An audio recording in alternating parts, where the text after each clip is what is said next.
There are moments in history when God decides that the time for silence is over, when what has been hidden beneath layers of confusion and human manipulation must come to light. It doesn't happen because the world demands it. It happens because heaven ordains it. You see, man can conceal things for a season, but never forever. God's truth has a way of breaking through the noise, piercing through the fog, and exposing what's been lurking in the shadows. When God exposes something, it's not out of malice, it's out of mercy. It's His way of shaking us awake, reminding us that He is still sovereign, still in control, and still the final authority on what is true. Charlie Kirk's story isn't about fame or controversy. It's about timing, divine timing. God chose this moment to unveil certain truths, not just about a man, but about the spiritual state of our world. The revelation isn't limited to headlines or opinions. It's spiritual. It's God reminding us that He uses people, even imperfect ones, as vessels to reveal what He wants His people to see. Sometimes He allows a person to rise in influence, not because they are flawless, but because their visibility becomes the stage upon which He performs His truth. When we look at how God has always worked, we see a pattern. He exposed Pharaoh's pride to reveal His power. He uncovered David's sin to reveal His mercy. He even used the weakness of Peter to reveal His grace. In every generation, God exposes what needs to be revealed, not to shame, but to save. That's what's happening now. What man thought could be controlled, shaped, or concealed is being unwrapped by the hand of God Himself. And when He begins to pull back the curtain, there's no hiding place left. The truth is, we live in a time when deception is celebrated and honesty is inconvenient. But God doesn't operate by the comfort of our culture. He operates by the authority of His Word. And when He reveals something, it's not to entertain curiosity, it's to awaken conviction. Charlie Kirk's emergence as a voice in this generation is not coincidence. It's evidence that God is still revealing His truth through people who dare to stand when the world bows. The message behind it all is simple truth cannot stay buried. It may be resisted, it may be ridiculed, but it cannot be silenced. So when God's light shines on something hidden, don't look away, lean in. Because what He reveals always carries purpose. This moment, this unveiling, is not about glorifying a person, but glorifying the God who exposes falsehoods and calls His people back to discernment. Every revelation God allows is a reminder that nothing escapes His sight. No matter how dark the world becomes, His truth remains undefeated, and when He speaks, everything hidden must bow to the light. We are living in an age where truth has become a battlefield. It's not just about politics, ideologies, or social movements. It's about the soul of humanity. The enemy is clever. He doesn't always attack with force. Sometimes he whispers with charm. He disguises lies in language that sounds compassionate, progressive, or enlightened. And while many believe the battle is happening in the halls of government or in the media, the real war is spiritual. It's being waged in the unseen realm, between truth and deception, light and darkness, heaven and hell. What's happening around Charlie Kirk isn't just a cultural moment. It's a reflection of this deeper war. The Bible warns us that in the last days, deception will not just exist, it will thrive. People will believe lies because they sound comfortable, and they'll reject truth because it sounds convicting. And that's exactly where we are. We're watching a generation confused about what's real, uncertain about who to trust, and blinded by the noise of information. But here's the thing. God's truth doesn't need to compete with deception. It simply needs to be revealed. When light shines, darkness doesn't argue, it just disappears. That's why the truth about Charlie Kirk isn't just about what he says or stands for. It's about what God is showing us through him. Every voice that dares to speak biblical truth in a world built on lies becomes a target. The enemy can't stand the sound of truth because truth exposes him. So when a person stands up like Charlie to defend moral clarity, to speak about values rooted in Scripture, or to challenge the cultural decay around us, the enemy doesn't stay silent. He responds with mockery, division, and distortion. But what he intends for harm, God uses for good. The conflict itself becomes proof that truth still has power. If what he was saying didn't carry weight, the world wouldn't fight so hard to silence it. We have to remember, truth isn't a weapon of man. It's the sword of the Spirit. It's not meant to win arguments. It's meant to set people free. And while deception thrives on emotion, truth stands on revelation. The battle we see is only the surface of something much deeper, something eternal. That's why we must be vigilant. We can't let our hearts be swayed by what sounds good. We must be anchored by what is good, by what God has declared. This hidden truth being revealed is not about one man. It's about what God is teaching through the conflict surrounding him. He's calling his people to wake up, to see past the illusion, and to recognize that not every loud voice carries light, and not every quiet one lacks authority. God's truth doesn't shout, it pierces. And when it pierces, it divides the false from the real. The battle between truth and deception may rage on, but in the end, truth will always stand because truth belongs to God. God has always chosen the most unlikely voices to carry his message. Throughout Scripture, we see him reaching into obscurity, calling ordinary people to do extraordinary things. He called Moses from the wilderness, David from the pasture, and Peter from a fishing boat.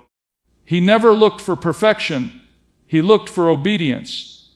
And even today, that same pattern continues. God is still calling voices to rise in a world that's fallen silent about righteousness. Charlie Kirk's journey isn't an accident. It's evidence that when God places a calling on someone's life, he equips them to speak truth into a generation desperate for clarity. When God calls a person to speak, it's never comfortable. It often begins in the quiet places where conviction burns stronger than fear. Before anyone hears the voice publicly, God shapes it privately. He refines it in the fires of criticism, molds it through the storms of rejection, and strengthens it through seasons of doubt. Because only when a person has wrestled in the dark can they stand boldly in the light. Charlie's rise as a voice in culture didn't come from ambition. It came from assignment. God positioned him not just for influence, but for impact. We live in a time where truth is costly. Speaking it out loud feels dangerous. But God has always called his people to courage, not comfort. When a man or woman stands for truth, especially in a world that rewards compromise, they step into the same lineage as the prophets who cried out against idolatry, the apostles who defied empires, and the saints who refused to bow to popular opinion. That kind of boldness doesn't come from personality. It comes from purpose. It comes from knowing that silence in the face of evil is not humility, it's surrender. And God didn't call us to surrender to the world. He called us to stand against it. Charlie's voice, like many others God has raised, isn't meant to glorify him. It's meant to remind the church that courage is still the currency of calling. God doesn't need polished speeches or perfect lives. He needs willing hearts. And when someone is willing to speak truth, even when it costs them everything, heaven takes notice. Because courage is contagious. One obedient voice can awaken thousands. One stand can spark revival.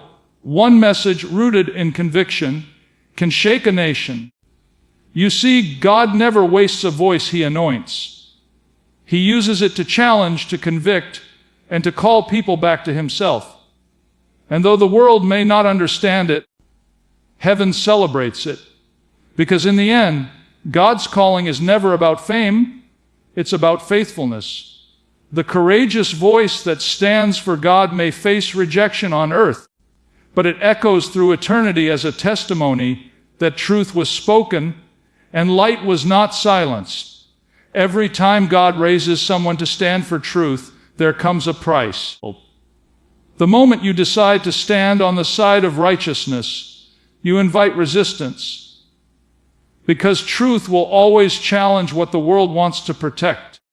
It exposes the comfort of compromise and confronts the lies people would rather believe. And make no mistake, when God gives someone a voice to declare His truth, that voice will be tested. The weight of that calling is not light. It demands sacrifice. It costs reputation, comfort, relationships, and often peace. But it's in that cost that the authenticity of the calling is proven. Charlie Kirk's journey is a reminder of this eternal principle. When you choose to stand for biblical truth in a culture that celebrates sin, you become a target. You face ridicule, misunderstanding, and false accusations. But that's the path of every servant God has ever used. It's the same path walked by prophets who were mocked, apostles who were imprisoned, and disciples who laid down their lives rather than compromise what they believed. God never promised the truth teller applause. He promised them His presence. And sometimes His presence is all that sustains a person when the crowd turns away. The world loves comfort but despises conviction. And yet, conviction is what births revival. God allows pressure not to crush His servants but to purify them. Every attack, every moment of rejection, every unfair headline, these become the refining fire that strengthens the soul. Because before God uses a man publicly, He tests him privately. He allows the storms so the roots of faith go deeper. He allows the resistance so that dependence on Him becomes absolute. What looks like struggle from the outside is actually preparation from heaven. And that's the beauty of God's process. The pain isn't wasted. The criticism isn't random. It's all part of the shaping. When someone like Charlie endures the backlash that comes with truth, it's not because God has abandoned them. It's because He's preparing them for greater influence. Those who carry truth must first carry a cross. The message of the gospel has never been about ease. It has always been about endurance. To follow Christ is to walk uphill against the current of culture, holding firm to a faith that refuses to bend. God's hidden truth in moments like these is that suffering for righteousness is not a sign of defeat. It's a mark of divine favor. The fire that tests the voice also purifies it. The attacks that try to silence it only amplify its impact. Because when you've paid a price for what you believe, your words carry weight.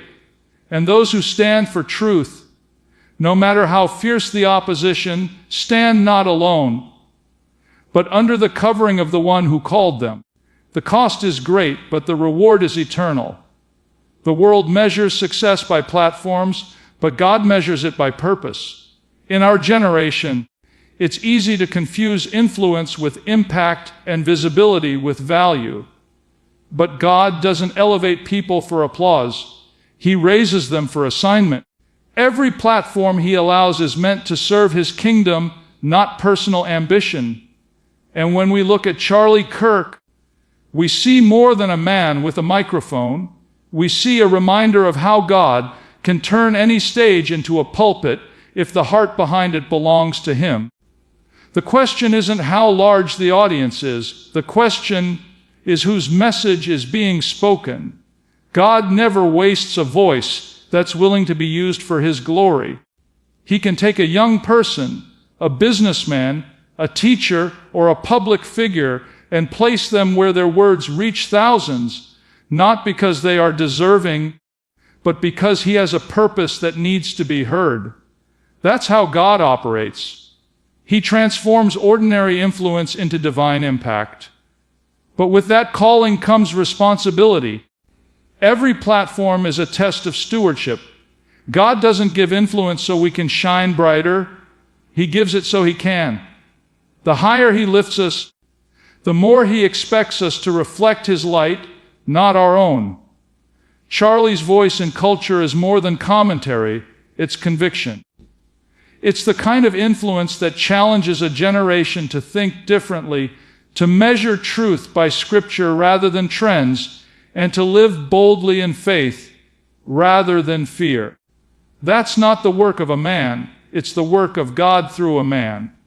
And that's what the world so often forgets. The platform may be public, but the power behind it is spiritual. God uses people as instruments, but the music is His. We have to remember that every believer in some way has a platform. It might not be on a stage or a screen, but it's there. In our homes, our workplaces, our friendships. And just like Charlie, we're all faced with the same question. Will we use what God has given us to serve His purpose or our pride? Because when we surrender our platform to Him, He multiplies its reach. But when we cling to it for ourselves, it eventually collapses under the weight of ego. God doesn't bless influence that glorifies man. He blesses obedience that glorifies Him. That's why this revelation matters. It's not about celebrity, it's about calling. God is reminding His people that the voices He raises are not for entertainment, but for awakening. The hidden truth is that every gift, every opportunity, and every platform belongs to the giver, not the receiver. And when we finally understand that, when we lay our influence back at His feet, something powerful happens. Our platforms turn into altars, and our influence becomes worship. Because in the end, God's purpose is never to make a person famous, but to make His name known. When God reveals something, He never does it to draw attention to the person. It's always to direct the spotlight back to Himself. The revelation surrounding Charlie Kirk isn't about exalting a man. It's about magnifying the truth that God is still at work in the lives of those who are willing to be used. Too often, we become fixated on personalities, forgetting that they're only instruments in the hands of a perfect composer. God doesn't need celebrities, He needs surrender. He doesn't need fame, He desires faithfulness. The true revelation is never about the vessel, it's about the message that flows through it. When God decides to use someone publicly, He always keeps them grounded privately. Because the higher the platform, the greater the temptation to believe it's about you. But the Lord never shares His glory. He'll bless, He'll anoint, He'll expand influence. But the moment pride tries to take credit for what only God can do, He'll remind us who the real source of power is. That's why every revelation, every truth exposed, must lead us back to Him. Charlie's story, like so many others God has raised in our time, isn't meant to make us admire a person. It's meant to awaken us to the God who still reveals, still redeems, and still reigns. Every move of God has always had this same rhythm. He chooses someone, He uses them to speak truth, and then He shifts the attention heavenward. Because the message is never about the messenger, it's about the one who sent it. This is where so many lose sight of God's plan. They focus on the vessel and forget the voice behind it. But God's hidden truth never glorifies humanity, it glorifies His holiness. And that's what makes His work so beautiful. He takes broken, imperfect, ordinary people, and uses them to accomplish eternal things. Charlie Kirk's rise in influence is not the point, it's the pattern. It shows how God still raises bold voices in a generation that has silenced truth. It reminds us that He still equips men and women to stand, to speak, and to stir conviction in hearts that have grown numb.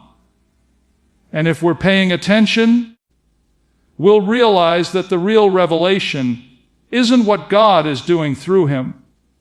It's what God is calling us to do because of it. Every revelation from heaven is also an invitation to respond, to align, and to live boldly for the same truth being declared. So the hidden truth revealed here leads us to one conclusion: everything God does, He does for His glory. The moment we try to make it about a name, a brand, or a movement, we lose sight of the message. But when it all points back to Him, when the attention shifts from the person to the purpose, the revelation fulfills its mission. Because the truth God reveals always begins with a man, but it always ends with His majesty.